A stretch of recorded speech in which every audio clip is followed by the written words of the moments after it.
नमस्कार मित्रों, अपन BSc second year में डिफरेंशियल इक्वेशन पढ़ रहे थे और डिफरेंशियल इक्वेशन में linear differential equation of second order linear differential equation पढ़ रहे थे। फोर्थ यूनिट थी अपनी। फोर्थ यूनिट लगभग आज अपनी मोस्टली कंप्लीट हो जाएगी, 2-3 लेक्चर और लगेंगे, उनके बाद फोर्थ यूनिट भी कंप्लीट। और फिफ्थ यूनिट है वो पार्शियल डिफरेंशियल इक्वेशन से है, ठीक है।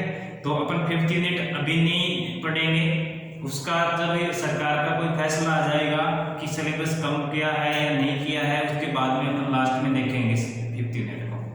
तो इसके बाद अपन नेक्स्ट टॉपिक रियल एनालिसिस या न्यूमेरिकल एनालिसिस में से शुरू करेंगे। आई थिंक मेरे हिसाब से रियल एनालिसिस बेस्ट रहेगा, तो कोशिश यही रहेगी कि रियल एनालिसिस को स्टार्ट किया जाए। फिर भी देखते हैं आगे कोई जो भी बेटर लगेगा वो काम करेंगे अपन। अभी अपन linear differential equation of second order में अपना जो टॉपिक चल रहा था उससे रिलेटेड नेक्स्ट एग्जांपल देखते हैं कैसे क्या दिखता हो। अपन पढ़े डिफरेंशियल इक्वेशन।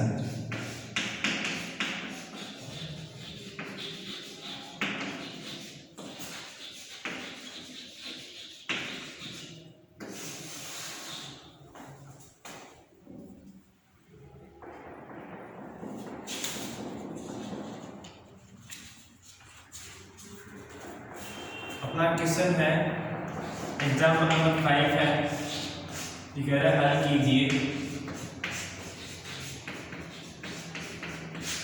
हल कीजिए और कह रहा है d2y को dx2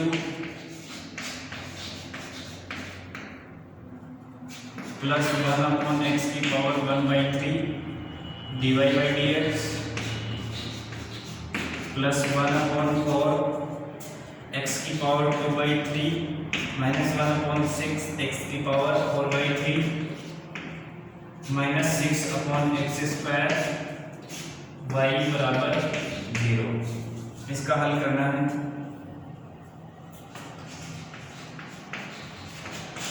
सॉल्यूशन में क्या लिखेंगे, पहले तो इसका हल देखो कैसे होता है।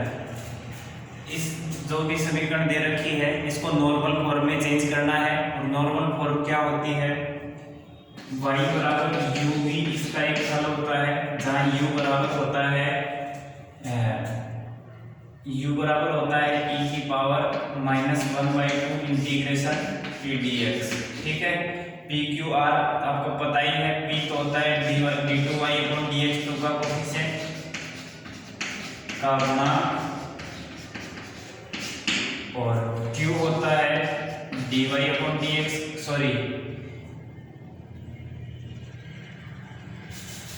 p होता है dy dx का गुणा, और q होता है y का गुणा,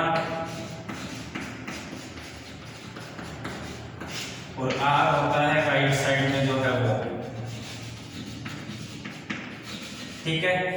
और d2y dx नॉर्मल फॉर्म क्या होगी, d2y dx2 का गुणांक 1 होना चाहिए। अगर 1 गुणांक नहीं है तो उसको 1 गुणांक बताएंगे। dy dx का गुणांक है वो p होगा, y का गुणांक q होगा, राइट साइड में जो है वो r होगा। u बराबर e की पावर -1/2 इंटीग्रेशन p dx होता है, और v होता है d2v dx2 माइनस iv बराबर s, ठीक है। जहां s बराबर होता है r/u और i बराबर होता है q माइनस 1/4p² और माइनस 1/2 dp by dx, ठीक है। यहां से अपने को i की वैल्यू निकलेगी, s की वैल्यू r/u होगा, i और s का मान यहाँ लिखेंगे, यहाँ से हमें v निकलेगा। पहले दो क्वेश्चन इसके कर रखे हैं, तो यहाँ से v निकलेगा, और y बराबर u भी इसका एक हल होता है, ठीक है। तो u ये रहा, v यहाँ से निकलेगा, u और v का मान, इसको समीकरण 1 मानेंगे तो समीकरण 1 में रखने पर, ठीक है। तो देखिए अपन इस क्वेश्चन को कैसे हल करेंगे। यहाँ p बराबर, देखो सीधा सिंपल नॉर्मल फॉर्म में है, नॉर्मल फॉर्म में है तो यहाँ पे d2/dx2 का गुणांक 1 है, 1 को तो उसके बाद में हम नॉर्मल फॉर्म कह सकते हैं। यहाँ p क्या है, p बराबर होता है dy/dx का गुणांक, और dy/dx का गुणांक है 1/x की पावर 1/3। q क्या है, y का गुणांक, और y ये रहा, y का गुणांक हो गया 1/4x की पावर 2/3 माइनस 1/6x की पावर 4/3 और माइनस 6/x²। ठीक है, और r बराबर राइट साइड में क्या है 0, तो ये 0 आएगा। ठीक है, सामान्य रूप में रखने के लिए u इस प्रकार है, सामान्य रूप में रखने के लिए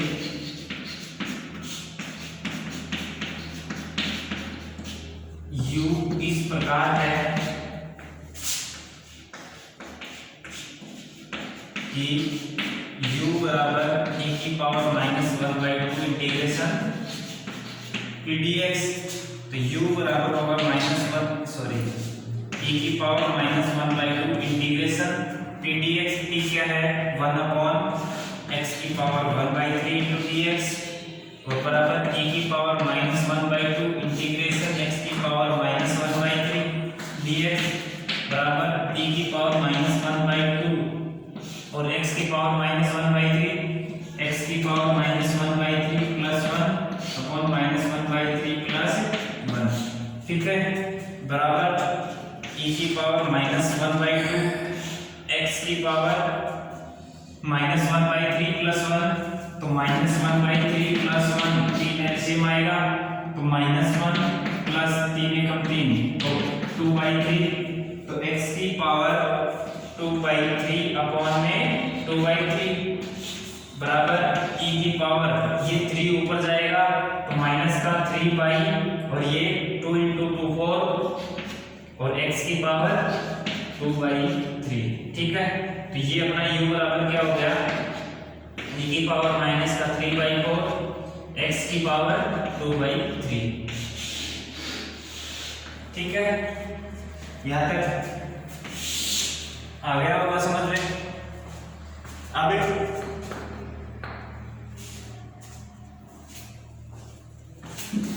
y बराबर u भी इसका हल है,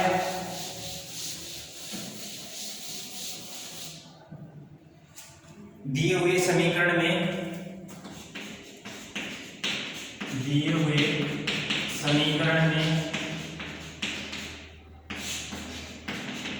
y बराबर u भी रखने पर निम्न रूप में परिवर्तित हो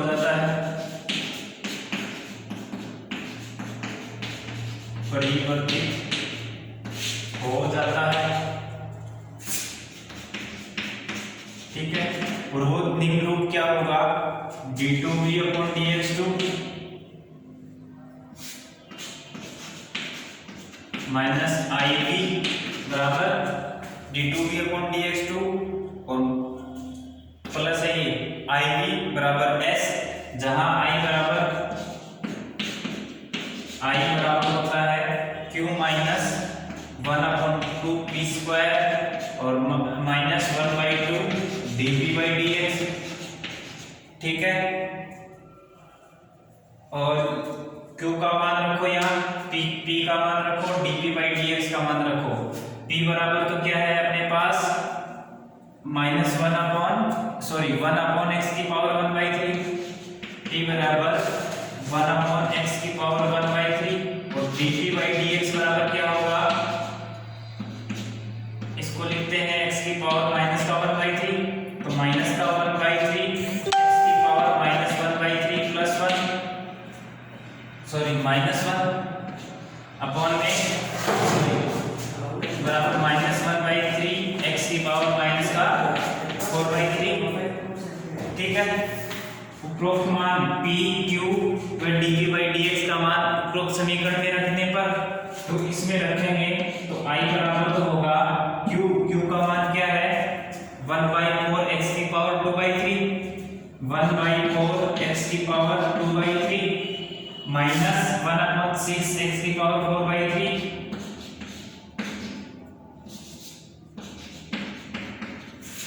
और माइनस 6/x² माइनस 1/2p², ये 1/2p² की वैल्यू 1/x की पावर 1/3 का होल स्क्वायर, p की वैल्यू 1/x की पावर 1/3 तो इसका होल स्क्वायर और माइनस 1/2 ये 1/4 आता है 1/4p² माइनस 1/2 dp/dx और dp/dx क्या है माइनस 1/3 x की पावर माइनस का 4/3 ये 3 है। ठीक है, अब यहां से देखो i s बराबर क्या होगा, एक बार इसको कैलकुलेट कर लो। ये x की पावर 2/3 नीचे है 1/4 x की पावर 2/3 और ये 1/4 x की पावर 2/3 ये कैंसिल हो जाएगा। ठीक है, और ये 1/6 x की पावर 4/3 और माइनस माइनस प्लस 1/2 1/3 1/6 और x की पावर माइनस का 4/3 नीचे जाएगा तो x की पावर प्लस का 4/3 ये x की पावर 4/3 ये x की पावर 4/3 से कैंसिल हो जाएगा। अब यहाँ से बचेगा क्या माइनस का 6/x², तो i बराबर होगा माइनस का 6/x² तथा देखो i का मान आ गया। अब अपने को किसका मान चाहिए d2v/dx2 प्लस iv बराबर s। i का मान अपने पास आ गया, s का मान और निकालना है। i तथा s बराबर होता है r/u और r का मान क्या है अपने पास, r का मान तो 0 है तो 0/u बराबर 0। i तथा s का मान उपरोक्त समीकरण में रखने पर या y बराबर u को फर्स्ट मानो इसको मानो i तथा s का मान समीकरण 2 में रखने पर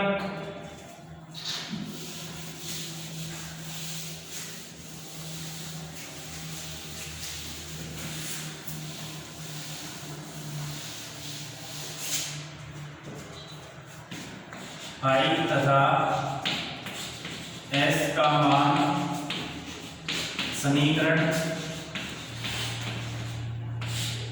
2 में रखने पर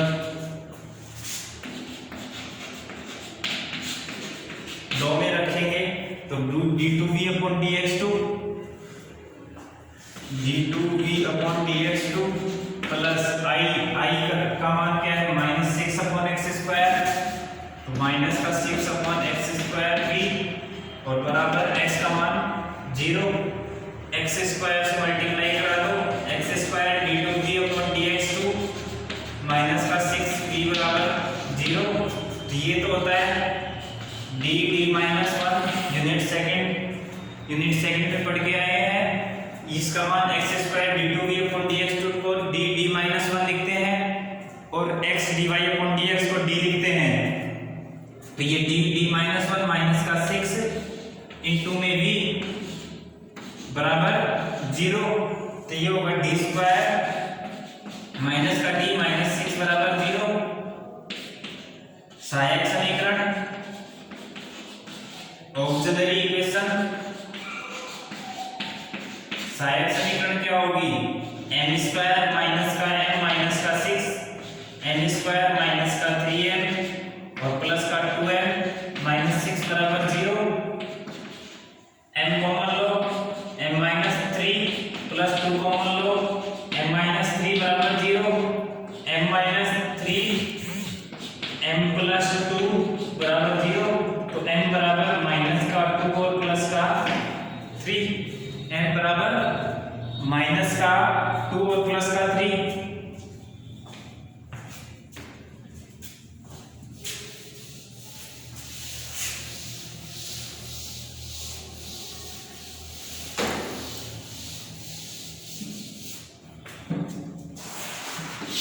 v बराबर क्या होगा, यहाँ से v बराबर होगा c1 e की पावर माइनस का 2x प्लस c2 e की पावर माइनस प्लस का 3x e की पावर माइनस का 2x और e की पावर प्लस का 3x। v बराबर ये हो गया।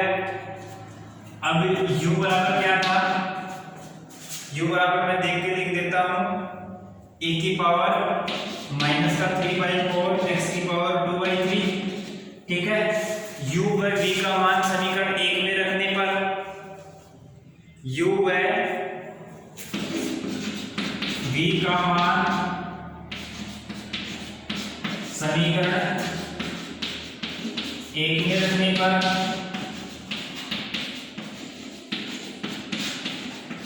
समीकरण 1 में रखेंगे तो y बराबर u भी था वो समीकरण, और y बराबर e की पावर माइनस का 3/4 x की पावर 2/3 इंटू में c1 e की पावर माइनस का 2x प्लस c2 e की पावर प्लस का 3x। ठीक है, यही अपना अभिष्ट हल होगा। ठीक है, देखिए हमने कैसे किया। शुरुआत में जो भी क्वेश्चन हमें दे रखा था उस क्वेश्चन को नॉर्मल फॉर्म में कन्वर्ट किया।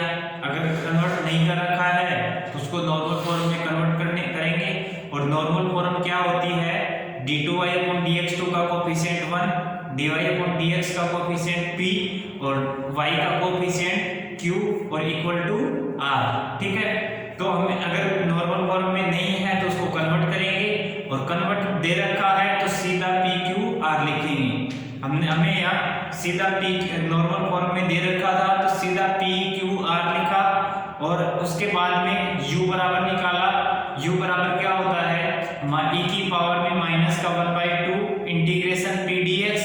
ठीक है, p का मान रखेंगे, p का मान यहाँ पे था 1/x की पावर 1/3। इंटीग्रेशन किया और जो आया उसको लिख दिया u का मान। ठीक है, उसके बाद हमने क्या लिखा कि y बराबर u v इसका एक हल है, जिसे नॉर्मल फॉर्म में परिवर्तित या उपयुक्त समीकरण में परिवर्तित करने लिखने पर निम्न रूप में परिवर्तित हो जाता है। निम्न रूप क्या था, d2v/dx2 d2v/dx2 प्लस iv बराबर s, जहां i का मान क्या था, q minus 1/4 p square plus 1/2 dp/dx। p q का मान अपने पास ऑलरेडी था, dp/dx नहीं था, तो p का x के सापेक्ष अवकलन किया, dp/dx हमारे पास आया। p q dp/dx का मान रखा हमने, वहां से हमने हमारे पास i आया, और अपने पास समीकरण 2 माना था उसको। समीकरण 2 क्या थी, d2v/dx2 प्लस iv बराबर s। i का मान हमने निकाल लिया, s का मान निकालेंगे। s बराबर होता है r/u। ठीक है, r का मान हमारे पास 0 था, r का मान 0 था, तो r/u, r का मान 0 में u, 0 में कुछ भी करो 0 ही आता है, else 0, नीचे 0 नहीं आना चाहिए। अगर 0/0 होगा है तो वो इंडिटरमिनेट फॉर्म होती है। ठीक है, तो इंडिटरमिनेट फॉर्म नहीं होनी चाहिए।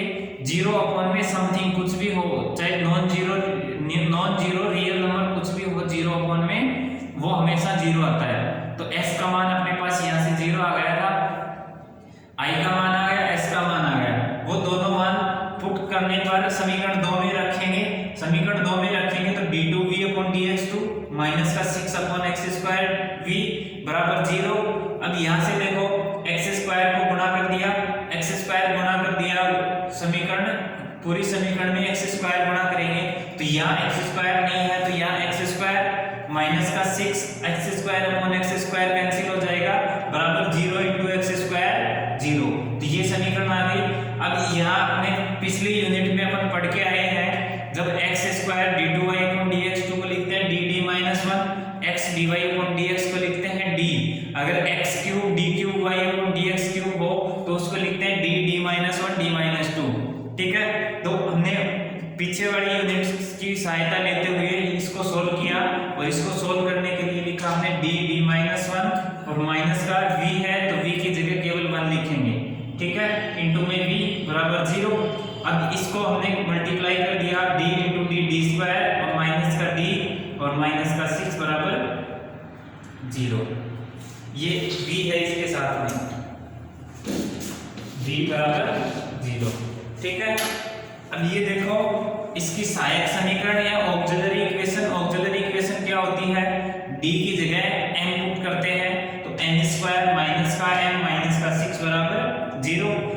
इसके फैक्टर क्या होंगे, मल्टीप्लाई करें तो माइनस का 6 और ऐड करें तो माइनस का 1, तो माइनस का 3 प्लस का 2, माइनस 3 को प्लस 2 से गुणा करेंगे तो माइनस 6 और ऐड करेंगे तो माइनस का 1, तो m स्क्वायर माइनस का 3m plus 2m minus 6, m common लिया तो m माइनस 3 प्लस 2 कॉमन लिया तो m माइनस 3, m माइनस 3 बाहर m प्लस 2, तो m बराबर m प्लस 2 फैक्टर लेंगे तो माइनस का 2 और m माइनस 3 लेंगे तो प्लस का 3 होगा। ठीक है, अब इसके आगे हमने v बराबर सीधा लिख दिया हमने, क्योंकि राइट साइड 0 है तो सीधा v के बराबर ही आएगा, कॉम्प्लीमेंट्री फंक्शन के बराबर ही हो जाएगा सॉल्यूशन। और कॉम्प्लीमेंट्री फंक्शन c1 e की पावर m1x, m1 क्या है यहाँ पे माइनस का 2, तो c1 e की पावर माइनस का 2x प्लस c2 e की पावर 3x, और u बराबर था e की पावर माइनस का 3/4 x की पावर 2/3। u v का मान समीकरण 1 में रखने पर, क्योंकि हमारे पास अभिष्ट हल क्या था, u v माना था, तो u v बराबर y बराबर u v इसका हल है, और u v का मान इसमें रखने पर तो u v में रखेंगे तो u e की पावर माइनस का 3/4 x की power 2/3 into v c1 e की पावर माइनस का 2x प्लस c2 e की पावर 3x, यही अपना अभिष्ट हल होगा। ठीक है, उम्मीद करते हैं समझ में आया